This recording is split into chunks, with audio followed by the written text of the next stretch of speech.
আজকে তাল দিয়ে তালের ফুলের বড়া করব, সেটাই আজকে আপনাদের সাথে শেয়ার করব। চলুন দেখাই। আমার আজকের রেসিপির জন্য লাগছে তাল। এই সিজনে আমি এই প্রথমবার আজকে তাল দিয়ে করব। এই বছর এখনও তাল খাওয়া হয়নি, তো ভেবেছিলাম জন্মাষ্টমীতেই প্রথম করব, কিন্তু তালটা দেখছি বেশি দিন থাকবে না, তাই আজ তালটাকে ভেঙে ফেললাম আর সেটাই আপনাদের সাথে শেয়ার করব। আজ তাল দিয়ে কি বানাচ্ছি দেখাই, চলুন। তার জন্য প্রথমে তালটাকে খোসা ছাড়িয়ে এটাকে পাঁকি বের করে নিতে হবে। তো তালের বেশ অনেকটাই বড় প্রসেস। তালটা প্রথমে ভেঙে নিলাম, নিয়ে খোসাটা ছাড়িয়ে নিলাম। এইবারে এর আটিটাকে, তিনটে আটি আছে এর মধ্যে, একটা আটিকে একটু নরম করে নেব, নিয়ে তারপরে এটাকে চেঁচে নেব। তো সেই প্রসেসটাই আগে দেখাই, তারপরে কি কি লাগছে দেখাই, চলুন।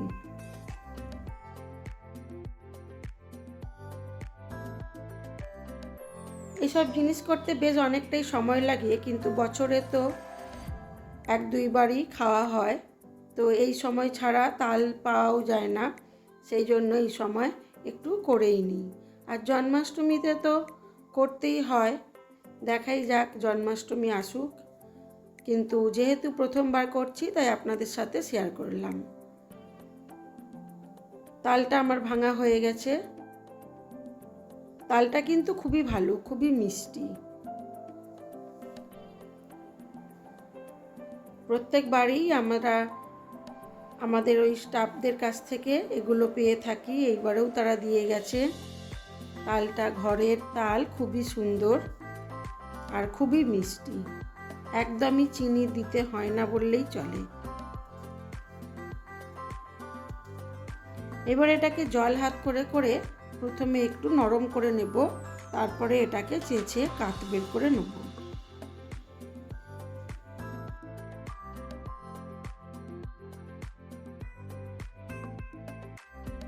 যে কোনো জিনিস বছরে যখনই খাই না কেন, সেটা আপনাদের সাথে শেয়ার করার ইচ্ছা হয়, করতে ভালোই লাগে। তাই এই বছরও তার আর অন্য রকম না ভাবনা চিন্তা করে আপনাদের সাথে শেয়ার করতে বসে পড়লাম।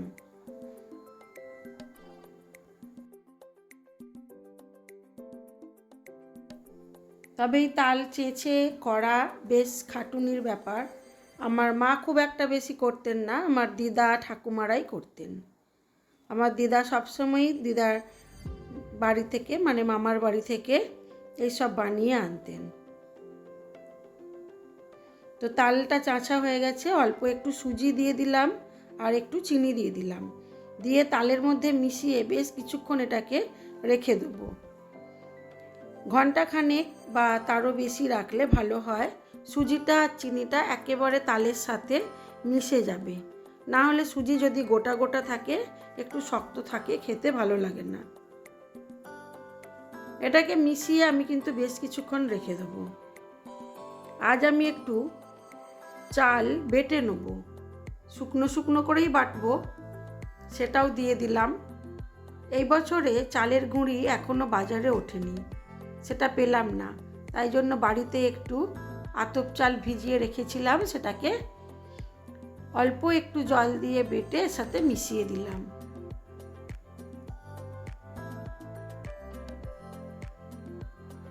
তারপরে এর মধ্যে দেবো অল্প একটু ময়দা, দিয়ে এটাকে খুব ভালো করে ফেটিয়ে নেব।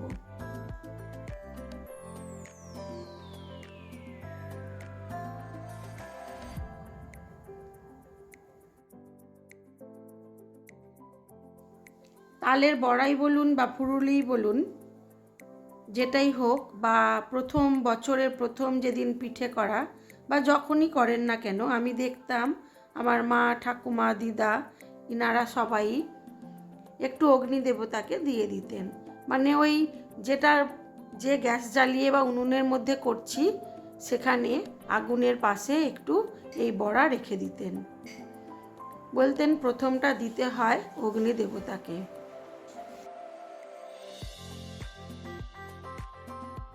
সব কিছু একসাথে খুব ভালো করে মিশিয়ে বেশ অনেকক্ষণ ধরে ফেটিয়ে এবারে এটাকে গোল গোল বড়ার আকারে ছেড়ে দিলাম। আমরা বলি তালের ফুরুলি, আপনারা কি বলেন? তালের বড়া? হ্যাঁ, আমরা তালের বড়াও বলি অনেক সময়, তবে ফুরুলি কথাটাই বেশি ব্যবহার করি।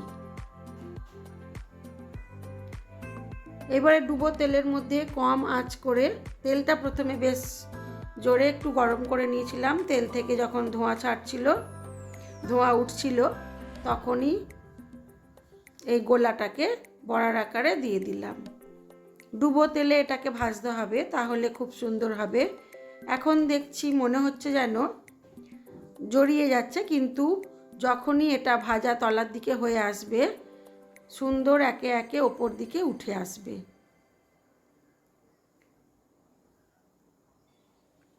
খুব সুন্দর হয়েছিল আমার এই তালের ফুরুলিটা খেতে। আপনারা কিভাবে করেন অবশ্যই জানাবেন। চলুন আমি এবারে একে একে সবগুলোই ভেজে নিই।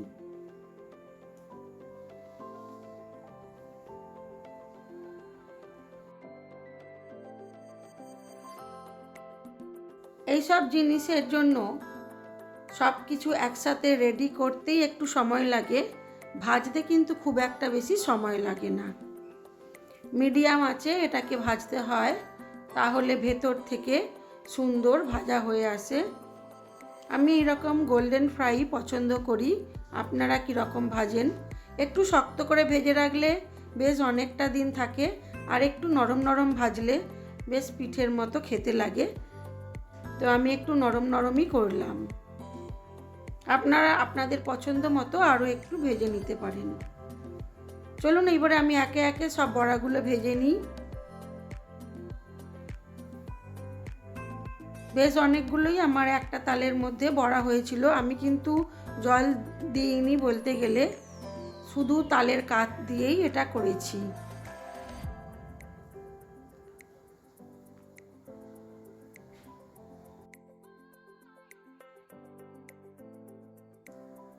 আমার এই ভিডিওগুলি আপনাদের কেমন লাগে অবশ্যই জানাবেন। ভালো লেগে থাকলে লাইক শেয়ার করবেন।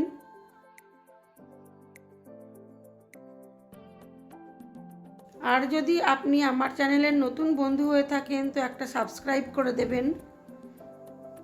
চলুন আমি বাকি বড়াগুলো ভাজতে দিই, দিয়ে আমি তালের বড়াটা সাজিয়ে আপনাদের সামনে আসছি।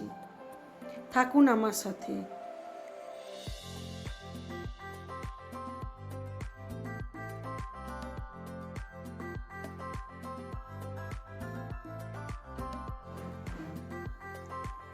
আমার তালের বড়াটা তো খেতে বেশ হয়েছিল।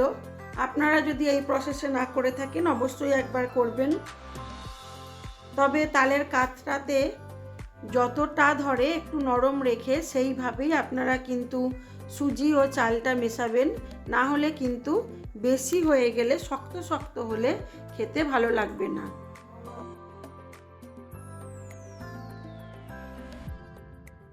একইভাবে আমি বাকি ফুলুলিগুলোকেও ভেজে নেব।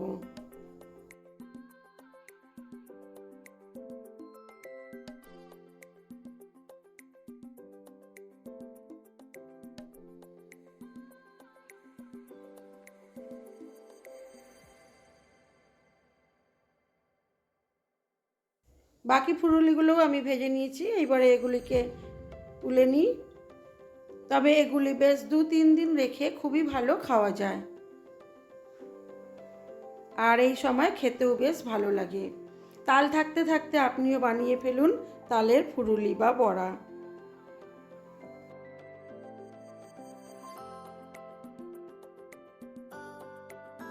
আজ এই পর্যন্তই। সবাই ভালো থাকবেন, সুস্থ থাকবেন, নিজেদের খেয়াল রাখবেন।